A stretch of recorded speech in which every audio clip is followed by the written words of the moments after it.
এই মাদারের বাচ্চা, বিয়ের আগে তো কতিস বিয়ের পরে লাগাই মাগাই পুরো সাইও ফাটাই দেবো। এখন তো 2 মিনিটেই পুরো নেতায় পড়ে। শোনা, শরীরটা না একটু খারাপ, ওই জন্য। শোনা, এই মাদারের বাচ্চা এক কথা তুই প্রতিদিন কোস কেন? আমি তোর জন্য একটা রাতও ঠিক করে ঘুমাতে পারি না, ভিতরে কামড়া কামড়ি করে। ঠিক আছে শোনা, যদি লাগাতে না পারি, তোমার যে ফুটো ছোট্ট একটা টুনটুনি আছে না, ওটাই আমি জিভ দিয়ে এরকম করে দিবানি, দেয়নি ভালো লাগবে না।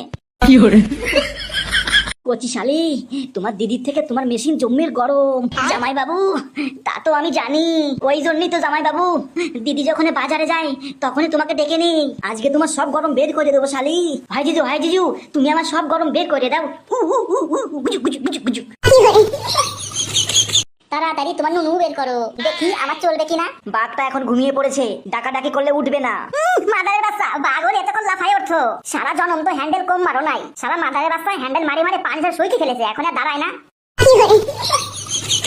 বৌদি, তুমি যখন হাঁটো তোমার পালান দুইখানে এত লাফাই কেন? আরে দেবর চুপ কর, কি বলিস? বৌদি, এখনই তোমার ব্লাউজ খুলেই চুষবো। তারপরে বৌদি, তুমি যখন শাড়ি পরো আমার বান্টু মান্টু দাঁড়ায় ওঠে, শরীরটা পুরো উত্তেজিত হয়ে যায়। দেওর, তাহলে আজকে শাড়িটা খুলে দেখবি কি হয়। ওরে বৌদি, তুমি কি কথা শোনালে? তোমার কথা শুনি আমার পান্টুতে এক ফোঁটা রস পড়ে গেল টপাস করে। শালি, তোমার ঠোঁট দুটো তোমার দিদির থেকে অনেক নরম। জামাই বাবু, শুধু কি ঠোঁটই নরম? আর এই দুটো কেমন নরম জামাই বাবু? আর এইটা তো জমের গরম, আর জমের গন্ধ। কি রে বান্ধবী, তো সাইও এরম হইছে কেন? দিনে কয়বার করে ফাটায় তোর স্বামী? আর বলিস না বান্ধবী, পালিয়া সারে না, 2 ঘন্টা করে ঠাপাই। আর তোর?